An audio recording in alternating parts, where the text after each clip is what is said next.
I wonder, if I were to ask you to name your favorite innovation from any point in human history, what would you say?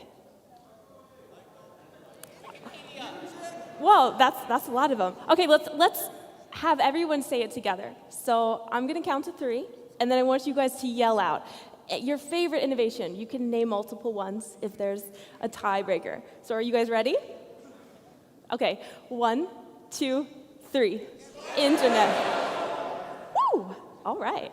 That's a lot of innovation. I mean, I heard music. I think I heard TEDx, microwave, the internet. There's so much innovation throughout the course of human history. And if you think about it, innovation comes in more forms than just science and technology. It also comes in the form of culture, in government, philosophy. And it may seem obvious, but I find it quite amazing that all of these innovations are made possible because of the human brain. But what is the brain? Well, we know that it's made of about 80 billion neurons, which is a number that's very hard for me to wrap my mind around. So I like to put it in the context of cities. You may recognize this city. It's Amsterdam. It's a city that I'm quite fond of, that I'm also standing in. So if every neuron in your brain were a person, your one brain could populate Amsterdam 100,000 times. And that's just the neurons. It doesn't even include any of the other cell types that are in your head. And these neurons form an extremely complex network. Their cells are joined together through junctions that we know as synapses. So one cell will make a synapse with another cell, and it will communicate with that cell through electrical and chemical impulses. Now, to wrap your mind around the number of synapses that are in your head, it's useful to take an even farther step back, all the way to the Milky Way.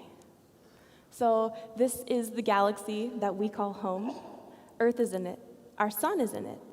Our sun is one of 300 billion stars in the Milky Way. Now, there are more synapses in 1 cubic centimeter of your brain than there are stars in the entire Milky Way. And you have about 1,200 cubic centimeters in your brain.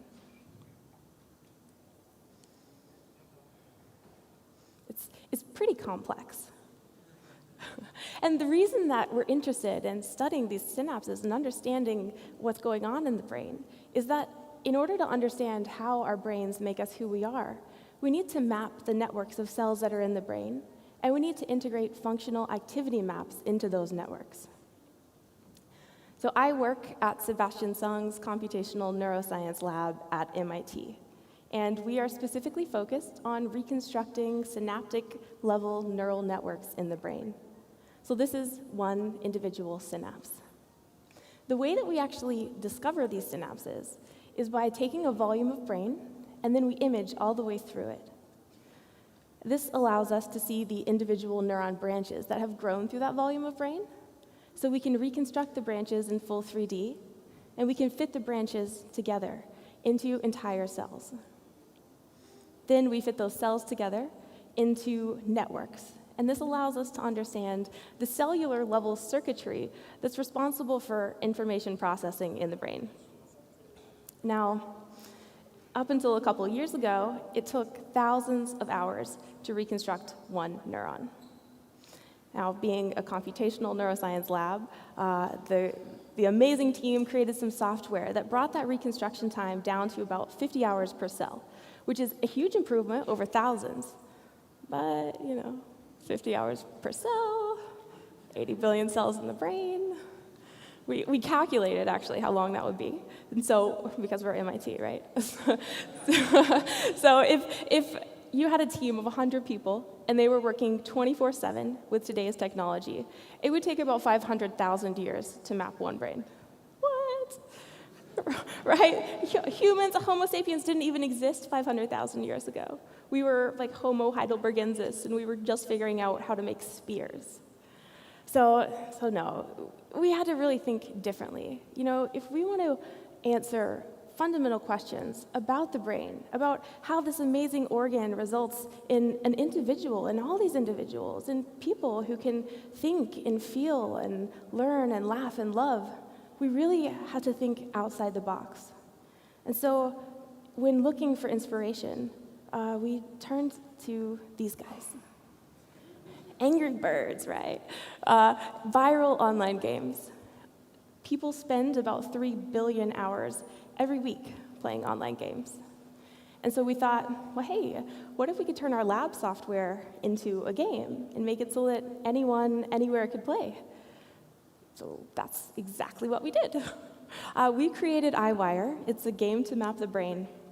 It's a relatively new project, and it can be played by anyone, anywhere with an internet connection. And while we haven't even been live for a full year, so far over 90,000 people from 130 countries have signed up. And most of them have no neuroscience background. Our community ranges from high school students to dentists, sculptors, and stock traders, and retired people.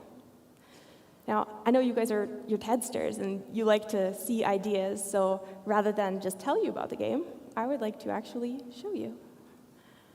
So, oh yeah. So, all right, oh my gosh. So this is, this is EyeWire. I'm gonna say, oh, they're already chatting. Hi guys. From TEDxAmsterdam. Live.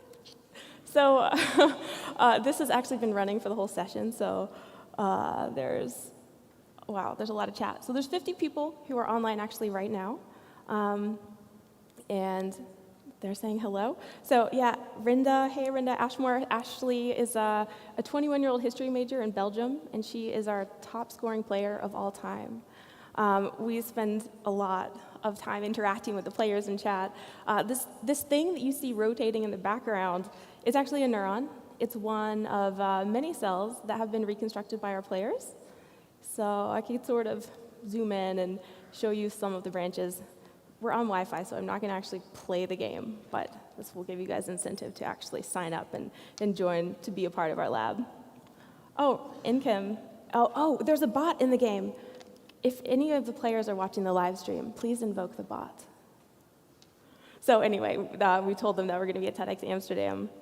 And Inchem is a player actually in Germany he's been hacking on the actual game and has built features and lots of other additional tools. In the actual game, players are challenged to start with one branch of a neuron and extend it to the other side of a cube. And this is sort of the unit of gameplay. And in order to kind of make this fun and keep it fresh, make it so that we can theoretically eventually compete with games like World of Warcraft or really Angry Birds, we have competitions. So we've done, I think, Facebook versus Twitter in an internet death match, and the winning team who maps the most amount of neurons actually gets to name an individual cell. Yeah, so we have a neuron named Zoidberg. We have some other ones. I don't know what Für, for science. It's in German. Okay, so I don't have a whole lot of time, so I'm going to actually switch back to the rest of my presentation and invite you guys to join EyeWire, of course, and continue to interact with our players, who I think are very awesome. So if we could go back to the other presentation. I could tell you a little bit more about EyeWire in the meantime, if you like.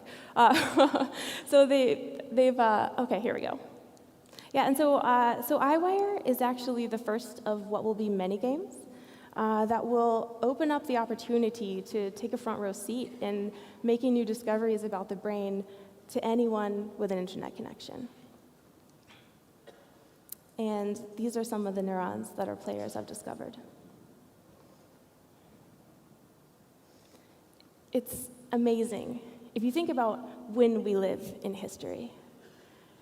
I mean, we're in the midst of unprecedented call for collaboration, from European brain projects to the US Brain Initiative and China's vast investment in biological and computer sciences.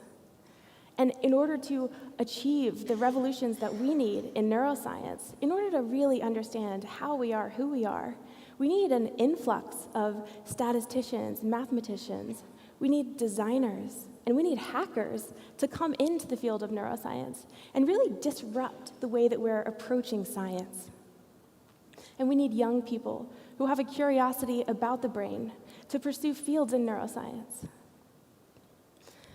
I think it is an extraordinary time, and that people in 200, 500, 1,000 years, future humans, will look back on today's generation, and they'll say those people were the ones who really laid the foundation for our understanding of the human brain. Thank you.